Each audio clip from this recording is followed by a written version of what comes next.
So we have some ankle mobility and strengthening exercises coming up. So what I want you to first start out is, if you're gonna do a warm up, some kind of cardio, I would recommend going barefoot right from the start, because shoes only constrict your movement in your ankle. So if you're constricting that movement, then those muscles that are constricted aren't gonna be able to build up. So go barefoot whenever you can, or minimal shoes. So New Balance has these minimalist shoes. Actually, almost every single brand has some really great, like, less support. However, if you have a recent injury or numbness in your feet, then you should definitely wear shoes. But let's start with an easy exercise to really get this mobility in the ankle, and that is the single leg hip hinge. So balancing on one foot is gonna really activate that ankle right off the bat. So standing here, and maybe this is where you're starting out and that's fine, but once you get used to it, you're gonna be hip hinging. So that leg's gonna go back, and you're gonna reach down one leg towards the floor, and you're gonna tap those fingertips. So just by this movement, you're alternating and moving that weight and distributing it so that different parts of your foot have to engage. And I know I'm not doing the greatest right now because I'm talking and doing it at the same time, but you want to get to the point where you can reach all the way down. If you're not quite there yet, then you're here, going back and forth, just moving forward and back. Now, if you progress from there, you can start to add a dumbbell, and I like to hold with both hands, or you can hold on to the hand that you're closest to that same foot. Both hands keeps my upper body straight and in the same plane here. So I'm going down and back up with the weight. Now that's just going to cause a big distribution change within my stance here. So you can see I'm waddling back and forth just by that added weight. So don't go on to that next stage until you're ready. The next exercise to strengthen that leg, and I'm going to move over to this leg, is just a forward lunge. Okay, so I'm going to take a big step forward. I'm going to bend that knee down into a lunge. Okay, automatically this leg is getting all that pressure, and you want to force the pressure backwards by using your ankle. So I'm pointing my toe and bringing it back. Okay, so forward step, press that toe and backwards. Okay, and really, if you want to, you can actually come here, pause, come back down, up, woo, yeah, good, and balance. Okay, all these balances are going to be really good for those feet. The next thing I want you to do is, so a good, like, mobility thing, especially after 2 exercises like that, is getting down. You want to make sure that you're in a shoulder width apart stance. Bring it down and bring that butt down as best you can. You'll see that my heels are on the ground, my toes are down, and I want to make sure that I'm distributing that weight in my feet all the way. So you can see my toes are pointing forward, and I'm able to just sit here. If you are here, okay, that tells me, and you're like lifting your heels up, that tells me that there's some immobility in this ankle joint.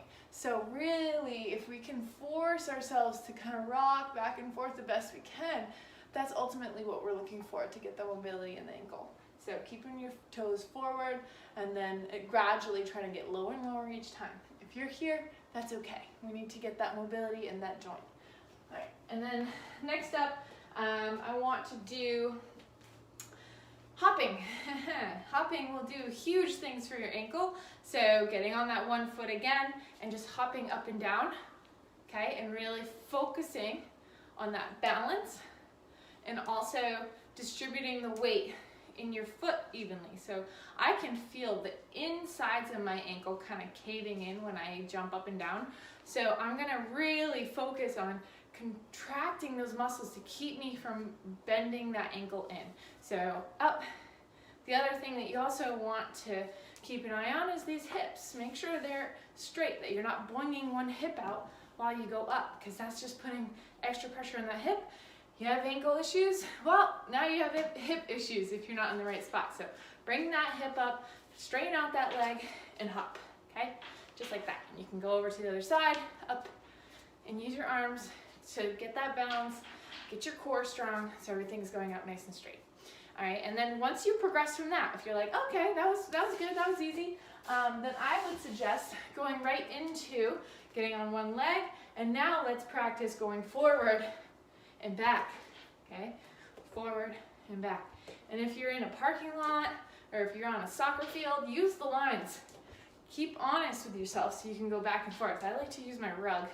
So I go on to soft surface, kind of adds a different texture, and then back. And then the other one from there is to go side to side, okay? And you don't want to do this if you're getting out of form. So if you're getting out of form when you do this, don't do it. Go back to that single leg hop, just one foot up and down, all right? But then your progression is to go side to side, front, back, and then eventually you can go side, back, side, front.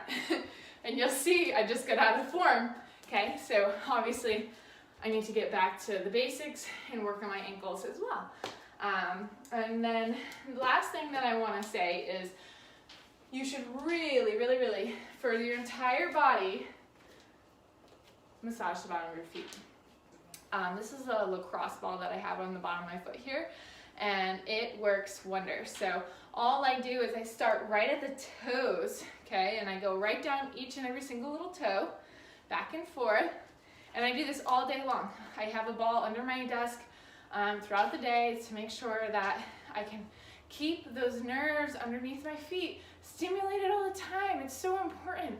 We lose this function in the bottom of our feet, and that's what caused some injuries to occur, for us to lose balance, for us to get ankle injuries, because those muscles and nerves aren't getting activated the way they should. So you can see I'm kind of vigorously moving it side to side, front, back, okay?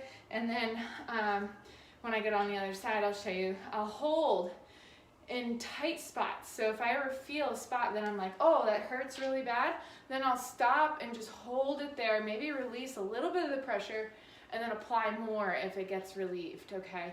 So want to vigorously move that ball underneath your foot. You can use a tennis ball, a dog's toy, whatever you have that's circular, and you can rock it back and forth. That's kind of hard. Soft ones won't do as much, or do as much,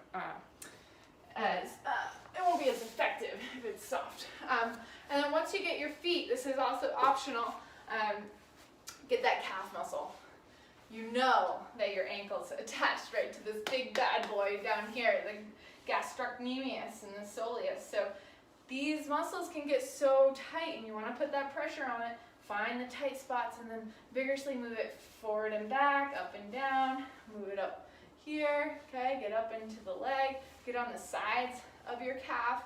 That's really my my trigger point right there. It's so tight, so I'll hold there because it's tight, and then move out of it.